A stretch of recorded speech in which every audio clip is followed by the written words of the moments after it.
Bienvenue dans votre émission hebdomadaire La Joie des chrétiens. À 1843, Karl Marx déclare que la religion est l'opium du peuple. Une affirmation très choquante pour le christianisme. Une injure, une moquerie, que sais-je encore. Dans une société où règne l'injustice dans tous les niveaux de vie, une société scindée à classe sociale, où les plus pauvres ne sont pas considérés, il est évident que la pensée des philosophes aille dans cette direction. Et que fait la religion dans tout ça? Elle devient de plus en plus une drogue qui endorme les pauvres.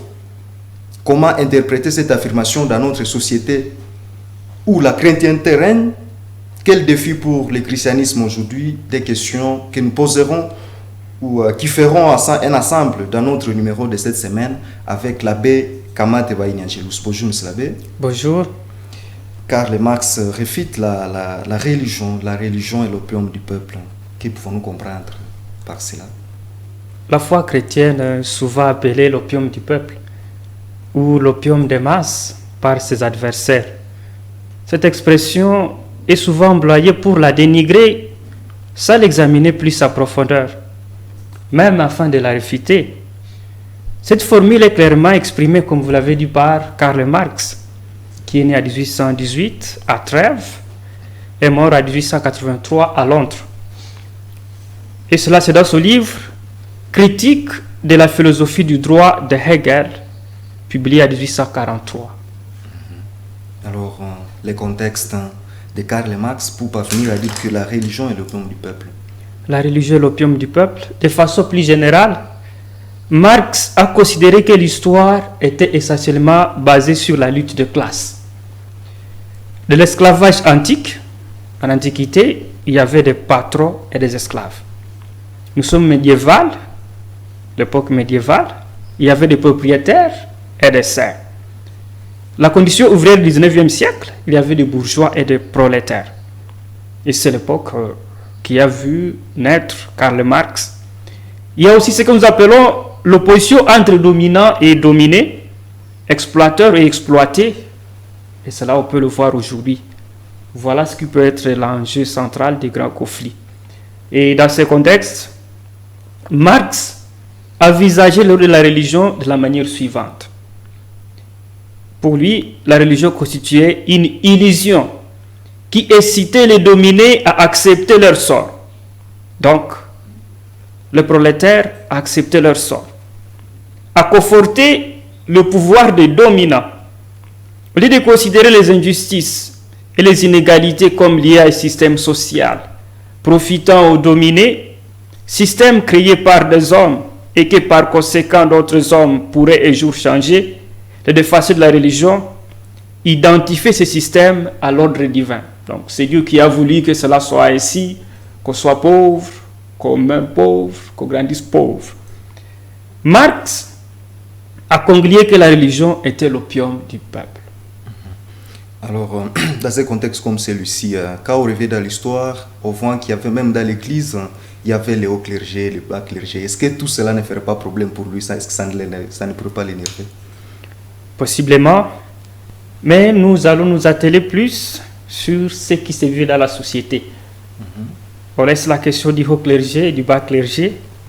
On prend la question de la bourgeoisie et la question des prolétaires pour arriver à définir l'opium. Si l'opium, c'est quoi? L'opium, c'est une sorte de drogue et paradis artificiel empêchant l'individu de se tourner vers le véritable responsable de l'injustice sociale. L'opium détourne en réalité la révolte de l'individu opprimé contre sa condition en lui proposant le salut après la mort dans l'autre monde. Effectivement, Karl Marx et tous les adversaires du christianisme se basent souvent sur l'évangile selon saint Matthieu, le 5e chapitre, le 3e verset, en disant ceci: heureux le pauvre en esprit, car le royaume des cieux est à eux. Je me demandais, est-ce que le pauvre peut être heureux, le pauvre? Et qu'est-ce que vous prêchez alors, vous, quand c'est le jour où il faut dire cette époque? On va y arriver.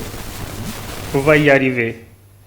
En d'autres termes, la religion est narcotique, est somnifère, est stupéfiant.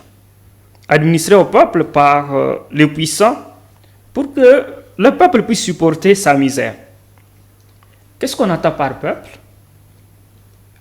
Par peuple, Karl Marx attend les masses pauvres et ignorantes, qui sont faciles à manipuler.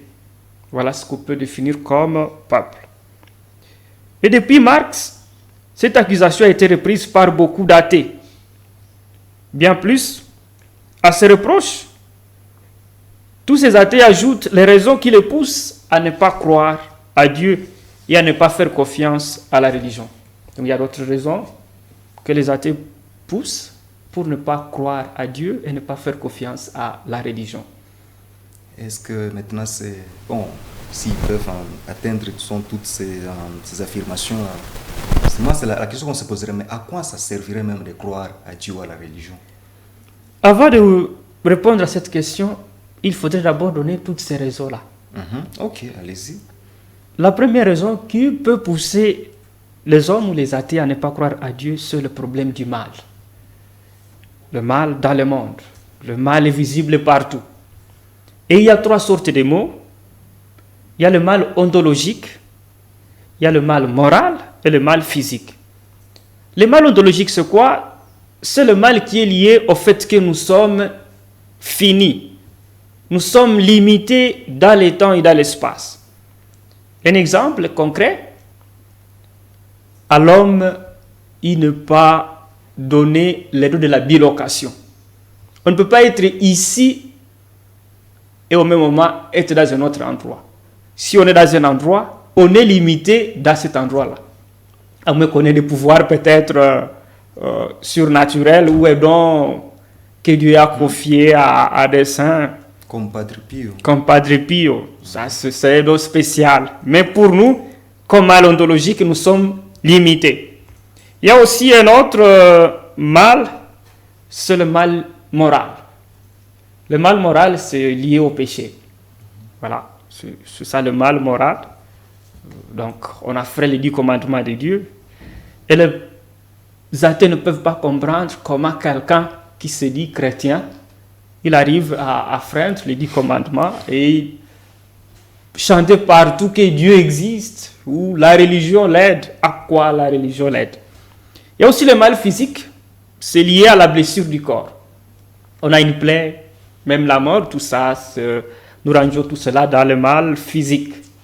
Alors, je suis blessé, mais qu'est-ce que j'ai fait pour être blessé? Bon, qu'est-ce que j'ai fait pour mourir ou bien que quelqu'un de ma famille puisse mourir? Qu'est-ce que j'ai fait à Dieu? Voilà le mal. Mais aussi, il y a l'ignorance. On peut ne pas croire à Dieu parce qu'on est ignorant. On ne connaît pas ce que Dieu peut m'amener dans ma vie. Il y a aussi l'indifférence. Parce que je m'en fous. Là, je voudrais revenir à la perte de sens. On rejette Dieu parce qu'on veut se situer par-delà le bien et le mal. Ce qui est bien, ce qui m'intéresse, ce qui est mal, bon, ce qui ne m'intéresse pas, ça fout de votre morale. On est dans la dictature du relativisme, comme aime le rappeler le pape Benoît XVI. À cela, il y a aussi les soucis du monde et des richesses. Là, on peut lire l'évangile selon Saint Matthieu, le 13e chapitre, le 22e verset. Là, on nous montre clairement comment, à cause de se soucier des choses du monde et des richesses, on peut oublier aussi Dieu. On peut zapper la religion et ne pas croire à Dieu. Mais ce qui est plus important, je voudrais ajouter un autre élément, c'est les mauvais exemples de croyants. Les mauvais exemples de croyants poussent beaucoup de personnes à ne pas croire à Dieu. Ça signifie que c'est lorsque les chrétiens ne sont pas un modèle de vie. Lorsque les chrétiens ne sont pas modèles de vie, cela peut pousser beaucoup de personnes à ne pas croire à Dieu. Je voudrais revenir à ce que Nietzsche disait dans son livre « Le crépuscule des idoles ». Il disait que la religion sonne d'une manière creuse. Donc, lorsque vous auscultez avec un marteau, vous trouvez que les chrétiens sont des menteurs. Arrivés à l'église, ils sont joyeux, ils sont gais. Mais arrivés à la maison, ils n'ont pas l'air sauvés. Alors lui disait, à quoi bon aller à l'église? On y va, on chante, mais en y revenant, on n'a pas l'air sauvé parce que à travers votre comportement, on ne voit même pas qu'il y a évolution, qu'il y a amélioration de votre manière d'être. Et surtout, à cela, ce qui peut pousser aussi les gens à ne pas croire à Dieu, il y a beaucoup de courants de pensée qui n'acceptent pas Dieu, beaucoup de groupes spirituels qui s'attaquent à la divinité. Et enfin, il y a cette attitude de l'homme pécheur qui, de peur, se cache devant Dieu. Si vous vous souvenez du livre de Genèse, le 3e chapitre, lorsque Dieu vient auprès d'Adam et Ève, où êtes-vous? Ils disent, nous avons eu peur. Donc, ils se sont cachés devant Dieu. On peut lire aussi le livre de Jonas, le 1er chapitre, le 3e verset, où Dieu envoie Jonas à Ninive, mais lui fuit. Donc, il fuit la peur. Donc, tout cela, ça sont des raisons que les gens poussent pour ne pas croire à Dieu. Alors, si on peut revenir un moment à Nietzsche, donc c'était normal qu'ils disent que Dieu est mort. Parce que quand ils voient tout ça, quand ils voient l'attitude des chrétiens, quand ils observent, ils se disent, mais non, quel Dieu ces gens pris finalement? Il est mort. Oui, à première vue, il a raison. On ne peut pas louer Dieu et ne pas accorder cette louange à la vie de chaque jour. Peut-être il fallait que lui-même vienne et qu'il soit le premier modèle. S'il a trouvé des chrétiens qui n'étaient pas modèles, lui devrait s'efforcer d'être chrétien et d'être le modèle. Voilà ce que lui devrait faire. On n'attaque pas quelque chose de l'extérieur. On attaque quelque chose à partir de l'intérieur, en changeant à l'intérieur. Ce n'est pas en allant à l'extérieur qu'on peut changer quelque chose, non. Ça risque d'être du brouhaha et du bruit, parce que les gens qui sont dans cette affaire-là, ils se disent, bon, cela perd le temps, nous on va continuer à aller à la messe, même sans comprendre ce qu'on va faire là-bas. Ah oui, mais je crois aussi qu'à la fin de la messe, vous dites, allez dans la paix du Christ. Mais à latin, ça se traduit bien. C'est maintenant le but de la messe. La messe n'a jamais pris de fin. Okay. La messe, c'est un mystère à croire, un mystère à célébrer, un mystère à vivre. Donc, quand une messe prend fin, c'est à ce moment-là qu'elle commence. Oui, donc, les mauvais exemples des chrétiens peuvent pousser les gens à ne pas croire à Dieu. C'est pourquoi, à la place de Dieu, beaucoup d'athées disent qu'il faut mettre l'homme. Donc, quelqu'un comme Feuerbach, parce que Dieu est mort, effectivement, comme vous l'avez dit, comme le disait Nietzsche, et par ricochet, rejeter la religion qui avilit l'homme. Tout ce que l'homme projette de grand, de beau, de bien dans ses dieux, il sera capable de le faire, et s'il se met au travail. Voilà, en quelque sorte, le contexte qui a poussé Nietzsche et les autres athées à dire que la religion est l'opium du peuple. Et même Karl Marx disait que la religion est le produit d'une conscience sociale versée et du travail aliéné. Donc pour lui, on se dit, donc il cherche à il cherche à rendre l'Église pour une idéologie. Oui. C'est ça sa vision. Il faudrait comprendre le contexte dans lequel il s'inscrit pour être capable maintenant de s'attaquer ou bien de nuancer ce qu'il a voulu nous dire. Est-ce que la religion est vraiment l'opium du peuple? C'est là où il faut qu'on en arrive. Mais c'est là, je m'excuse. Avant qu'on arrive là, est-ce qu'on peut comprendre aussi que dans sa manière de comprendre les choses, il remet l'évangile à cause? L'évangile prononcé par les prêtres et que les chrétiens doivent, avec les prêtres évidemment, tous vivre. C'est-à-dire, il remet l'évangile à cause. Il manie aussi de douter de l'évangile même. Que non, même l'évangile là que vous lisez, c'est faux. Oui, c'est presque ça, parce que si vous lisez même beaucoup de ces livres, je vois la Sainte Famille ou la critique de la critique avec Engels. Il transforme même certains versets de l'évangile pour son compte. Un exemple lorsqu'il dit que lorsqu'on prend le prologue où le verbe s'est fait chercher ceci ou cela, lui dit facilement la critique s'est faite masse, afin que la masse puisse sortir, c'est pas de la bassesse. Et de la bassesse pour que cette masse, donc les bas peuples, puissent être aussi critiques. Voilà comment donc il édulcore tout pour soutenir sa thèse. Ouais. Alors maintenant, Niasson, ce qu'il dit de notre réalité. Oui, la religion est-elle vraiment l'opium du peuple? Bien évidemment, il faut saluer quand même l'apport de Karl Marx. Il a apporté quelque chose à la science, qui veut une société saine, sans injustice sociale. Et qui plus est, sa pensée met à garde quand même la religion, qui de près ou de loin peut accompagner l'oppression des prolétaires par la bourgeoisie. Je vous ai déjà dit que 2 fois l'Église a participé à l'oppression des pauvres et même à la traite des esclaves. C'est une vérité qu'on ne peut pas effacer dans l'histoire. Alors, ça c'est une sonnette d'alarme lorsqu'on peut dire que la religion est l'opium du peuple. Toutefois, les défis de la religion et le renversement des classes ne peuvent pas bannir cette lutte des classes. Cela veut dire quoi? Karl Marx, lui, a prôné le renversement des classes. Donc, les prolétaires aujourd'hui, il faut que les mieux deviennent les bourgeois. Mais nous allons entrer dans un cycle infernal. Donc, aujourd'hui, je suis riche, demain, je deviens pauvre. Ainsi de suite. Et à la fin, on va aboutir à quoi? À rien. On va aboutir à rien parce que on va se retrouver en train d'aller dans le même cycle.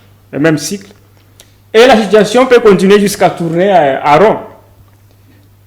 Moi, je pense plutôt qu'il faudrait opter pour les changements de mentalité.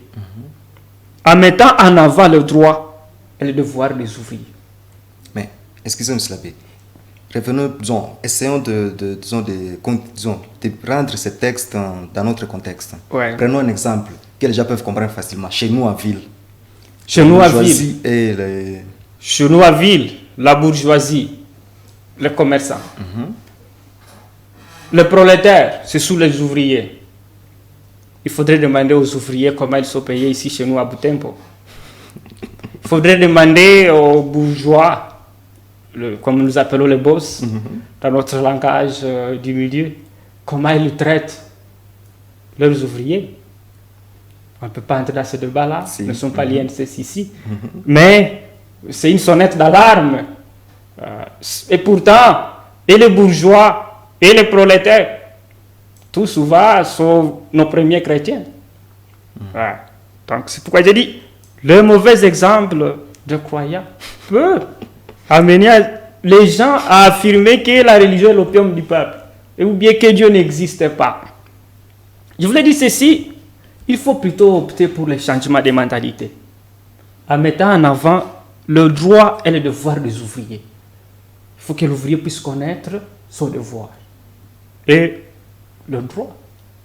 Souvent, nous demandons à nos ouvriers, même dans l'église, de connaître leurs devoirs. Mais est-ce qu'ils n'ont pas de droit? Ils en ont certains. Voilà, c'est à cela qu'il faut travailler. Et là, la religion aura fait le premier pas. Et donc, un qui acquise la religion comme l'opium du peuple, il faut commencer à nuancer leur vision du monde. Et je crois que même à la fête de Saint-Joseph, les premiers mains, surtout les premiers mains, c'est les grands thèmes que vous essayez de partager avec les ouvriers. Bon, disons les chrétiens. Les chrétiens, c'est ça les grands thèmes. On rappelle aussi aux chrétiens, est-ce que ton travail t'anoblit? Si tu as un enfant, est-ce que ton enfant, avant ton travail, il peut être content de l'accomplir? Ce sont des questions-là. Tu es voleur. Tu as déjà établi ça comme travail. Tu penses que l'enfant aussi peut suivre ça comme travail pour qu'il puisse être anobli? Et chez nous, ici, avec la culture où on s'en fout de tout, et ici on les brûlait, qu'est-ce que cela peut donner, quoi? Et aussi, entre-temps, le travail donne l'identité à la personne. C'est ça? On vous définit par votre travail. Mais lorsque vous êtes paresseux, cela peut causer des problèmes. Bien plus, je voudrais rappeler qu'on ne va pas à la messe pour oublier ses problèmes. Comme quelqu'un qui se droguerait. Parce que opium signifie drogue. Si. Donc nous n'allons pas à la messe pour oublier nos problèmes. Nous allons à la messe pour présenter au Seigneur nos problèmes. Qui seul a le dernier mot sur les mal. Aussi, des fois lorsqu'on souffre, on pense qu'on est le premier à souffrir. C'est pourquoi, lorsqu'on va à l'église et qu'on écoute la parole de Dieu, On peut être en contact de personnages dans l'histoire, donc des personnages qui sont repris dans la Bible, qui ont souffert avant nous. Et on peut suivre les chemins qu'ils ont empruntés, soit pour lutter contre le mal, soit pour accueillir l'inattendu. Et du moment où on est obligé d'accueillir l'inattendu, vous mourrez là. Je vais accueillir, même si je pleure, même si je dis que Dieu n'existe pas, vous n'allez pas ressusciter. Ouais. Alors, disons, c'est vrai, on ne va pas à l'église pour oublier nos souffrances, mais pour présenter nos souffrances à Dieu, comme vous le disiez. Oui. Présenter nos souffrances à Dieu, ça ne rentre pas à se plonger dans l'oubli de ces souffrances. Puis tu dis, mais Dieu, voici, je souffre, alors accueille mes prières. Oui, il y a présenter les souffrances et maintenant fournir un effort pour sortir de Lorsqu'on présente, et on pourra y arriver, lorsqu'on présente, c'est pas ce qu'on voudrait demander conseil. Conseil à Dieu. On demande conseil à Dieu par ses ministres. On a la chance, pendant la liturgie de la messe, il y a la parole de Dieu. C'est pourquoi je suis passé par la parole de Dieu. Lorsqu'on écoute les gens qui ont souffert avant nous, on sait suivre leur chemin, soit pour lutter, soit pour accueillir l'inattendu. C'est-à-dire que l'évangile, c'est l'évangile de la consolation. L'évangile n'est pas seulement l'évangile de la consolation, et je vais y arriver bientôt. L'évangile nous présente le monde tel qu'il est, et tel que Dieu voudrait que ce monde soit. Ce monde qui a été déchu par le péché. Et je veux toujours y revenir. Le mauvais exemple des chrétiens. Ouais. Alors, il faudrait savoir aussi que la religion chrétienne ne prône pas le masochisme. Pour essayer de vous répondre. Encore moins le sadisme. Qu'est-ce qu'on peut comprendre par masochisme? Masochisme et sadisme. Un sadique, c'est quelqu'un qui aime faire souffrir. Il aime faire souffrir les gens. Il aime voir les gens souffrir. Donc, l'Église ne dit pas aux gens, en tout cas, souffrez, c'est bon, voilà, c'est sûr, cela. Non, ce n'est pas ça le rôle de l'Église. Un masochiste, c'est une personne qui cherche à souffrir. Ce sont des déviations, ce sorte de maladies là. Les chrétiens sensibles à la souffrance, et ils s'efforcent, tant bien que mal, de lutter contre la souffrance. Et d'ailleurs, on a un exemple d'accueil de ce que nous appelons l'inattendu. Même Jésus-Christ lui-même, si vous lisez bien l'Évangile, il n'a pas accueilli facilement sa mort. Si vous lisez l'Évangile selon Saint Matthieu, le 26e chapitre, le 42e verset, il dit ceci: mon Père, s'il n'est pas possible que cette coupe s'éloigne sans que je la boive, que ta volonté soit faite. Voyez, s'il n'est pas possible, donc il a eu peur, nous aussi. Jésus-Christ, le Fils de Dieu. Alors, nous les chrétiens qui sommes à la suite du Christ, nous sommes aussi très sensibles à la souffrance. Mais l'Église nous demande d'accepter nos souffrances et de souffrir avec le Christ. Bien entendu, je dis apprendre à accueillir l'inattendu. Il faudrait trop réfléchir sur ces mots-là. Apprendre à accueillir l'inattendu. Cela veut dire quoi? Il y a des souffrances qui peuvent venir de nous-mêmes. Il y a des souffrances qui nous arrivent, nous ne savons même pas pourquoi nous souffrons. Alors, c'est lorsqu'on accueille cette souffrance-là qu'on peut savoir lutter contre cette souffrance-là. Je vous donne un exemple, un malade. Tu es malade, on te dit tu souffres de telle maladie. Déjà, si tu n'accueilles pas cette maladie-là, tu n'auras même pas le courage d'aller à l'hôpital pour aller voir les médecins. Mais lorsque tu veux de l'accepter, ok. Je voudrais parler aussi des béatitudes. À Matthieu, et c'est ça la pointe qu'on a toujours utilisée, le verset de Saint Matthieu, le 5e chapitre, du 1er au 12e verset, on dit « Heureux le pauvre ». Et c'est ce que les athées récupèrent souvent. Mais attention, l'évangile dit « le pauvre de cœur ». L'homme humble, celui qui vit une pauvreté intérieure. Parce qu'on peut être pauvre matériellement alors qu'on est riche d'orgueil ou de sorcellerie ou bien de jalousie. Non, le pauvre, l'humble de cœur. Voilà. En effet, le pauvre de cœur, l'homme humble qui ne compte pas sur lui-même, sur les richesses matérielles, qui ne s'entête pas dans ses opinions, mais écoute avec respect et se remet volontiers aux décisions d'autrui. Je voudrais aussi dire davantage. La religion chrétienne est loin d'être une drogue parce qu'elle applique la règle d'or. Quelle est cette règle d'or-là? Tout ce que vous voulez que les hommes fassent pour vous, faites-les de même pour eux. Voilà. Donc l'évangile selon Saint Luc, le 6e chapitre, le 31e verset. Et s'inspirant de la devise de Saint Benoît, ora et labora. Donc, il faut prier, travailler. Donc, lorsque vous accusez l'Église d'être l'opium du peuple, il faudrait d'abord bien lire et bien voir ce que l'Église a déjà fait pour cette société. L'Église a toujours joué le rôle des veilleurs et des veilleurs. La louange divine est alliée au travail quotidien parce que Jésus, là où il passait, il faisait le bien. Et c'est ça, le livre des Actes des Apôtres, le 10e chapitre, le 38e verset. Et c'est l'appel que nous lançons à chaque chrétien, disciple du Christ. Nous sommes presque vers la fin de notre émission et nous avons compris, à gros, ce qu'on peut retenir de cet adage, de ce slogan de Karl Marx, l'Église, la religion est l'opium du peuple.